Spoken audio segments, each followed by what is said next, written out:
নমস্কার, আজকে আমি বানাচ্ছি রায়তা। এর জন্য কী কী লাগবে, এই যে দই নিয়ে নিয়েছি, আমুল দই, এটা টক দই, আর এই যে কলা, কেটে রাখা কলা, কুচনো শসা, কুচনো এটা হচ্ছে আঙুর, আঙুরটাকে ছোট ছোট পিস করে নিয়েছি, কুচনো লঙ্কা, আর এটা শুকনো কলা জিরাটা ভেজে গুঁড়ো করে নিয়েছি। সবার প্রথমে আমি এর মধ্যে দই দিয়ে দেবো। রায়তা খেতে কার না ভালো লাগে, বেশি করে দই দিয়ে দইটা ফাটিয়ে নেব। তো এটা 1 লিটার দই, এতটা আমি দেব না। এটা দিয়ে ভালো মতন দইটাকে ফাটিয়ে নিতে হবে।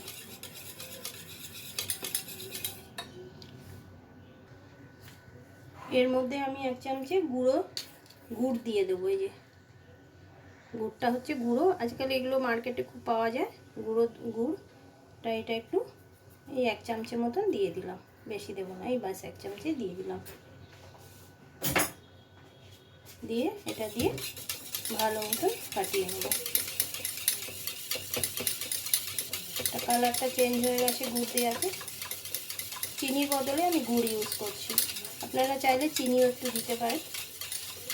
তাই এইভাবে ভালো মতন ফাটাতে হবে, এটাকে একদম ক্রিমের মতন হয়ে যাবে। এখন এর মধ্যে সামান্য আমি কালো নুন দিয়ে দেবো, দিয়ে এটা ভালো মতো মিশিয়ে নিতে হবে। দইটা আমার অনেকটাই ফেটানো হয়ে গেছে আর খুব সুন্দর ক্রিমের মতন হয়ে এসছে, দানা দানা আর নেই।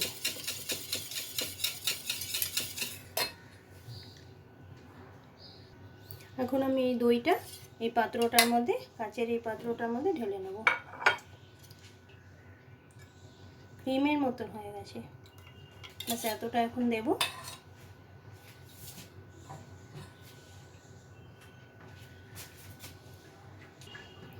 এবার এর মধ্যে আমি কুচনো শসাটা দিয়ে দেব, বেশি করেই দেব, শসা পুরোটাই দিয়ে দিলাম। আর এই যে কুচনো মানে ছোট ছোট পিস করে কেটে রাখা আঙুরটা, এটাও দিয়ে দিলাম।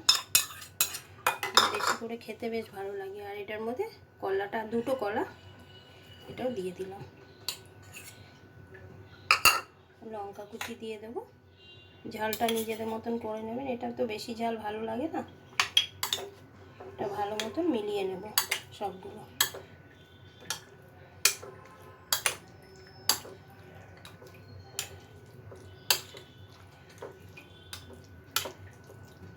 এইভাবে ভালো মতো মিলিয়ে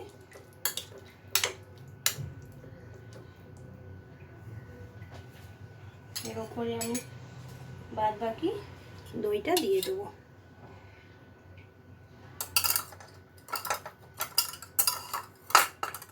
বাদ বাকি দইটা এর মধ্যে দিয়ে দেবো।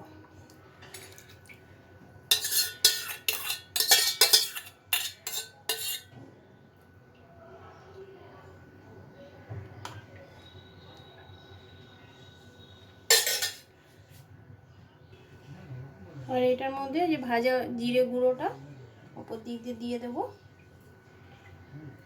একদম ক্রিমের মতন হয়ে গেছে ফেটানোর পরে। আর এটা হচ্ছে খেজুর, খেজুরের বিচিটা ছাড়িয়ে খেজুর দিয়ে দেবো উপর দিক দিয়ে। থাকলে দেবেন, না থাকলে একটু কিশমিশ দিয়ে দিলেও হয়ে যাবে। অল্প একটু খেজুর দিয়ে দিলাম।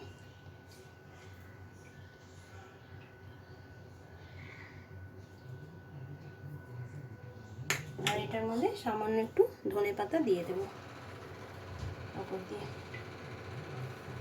এটা না খেতে গরমকালে ভীষণ ভালো লাগে, মানে এমনিও খাওয়া যায়, ভাত খাওয়ার পরেও খাওয়া যায়। এই যে দেখুন, এটা একটু ফ্রিজে রেখে দেবো, ঠান্ডা হয়ে গেলে আমি সার্ভ করে নেব। এটা খেতে খুব ভালো লাগে, আর যদি ভালো লাগে তো একটা লাইক করে দেবেন।